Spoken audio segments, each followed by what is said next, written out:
grocery time. Nandito ako sa may lulo para po bibili ng mga gamit namin sa bahay. So ito, si Mrs. ito po yung pinabili niya. Ito, nagpapabili po siya ng strawberry na frozen at saka almond milk. So pati si Baby Said ay bibilihan ko na rin po ng sabon panlaba. Sabon panlaba.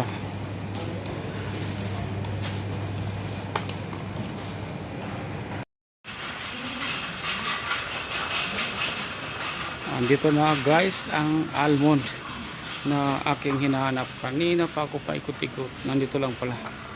Ito po yung ipapabili ng aking beloved wife. Ito po siya.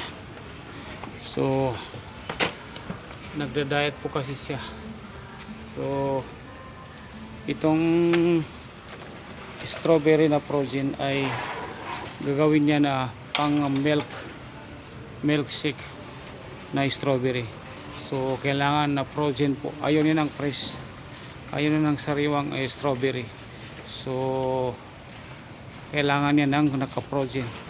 So ngayon po ay pupunta po tayo sa pupunta tayo sa ibang section, sa mga sabon panlaba. Hanap tayo ng detergent para po kay Baby Said. So ito lang po talaga guys ang aking sadya na para pumunta dito. Ayun, sabon ni Baby Said. So sabon panlaba para po sa aming nag-iisang baby na walang iba kundi si Baby Said. So ayan, naka-offer pala guys, naka-offer.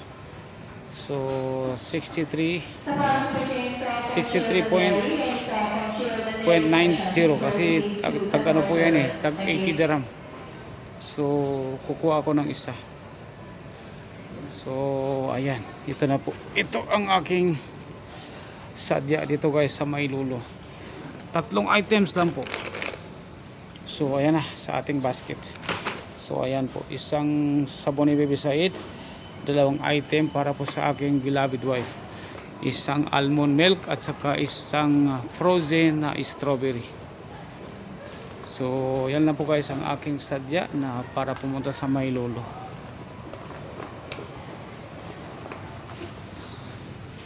So ngayon guys ay pupunta na po tayo sa counter. Magbabayad na po tayo.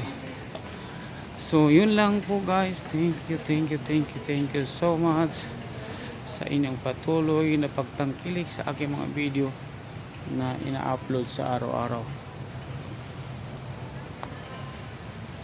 So guys, yun lang po. Thank you for watching and mabuhay po tayong lahat.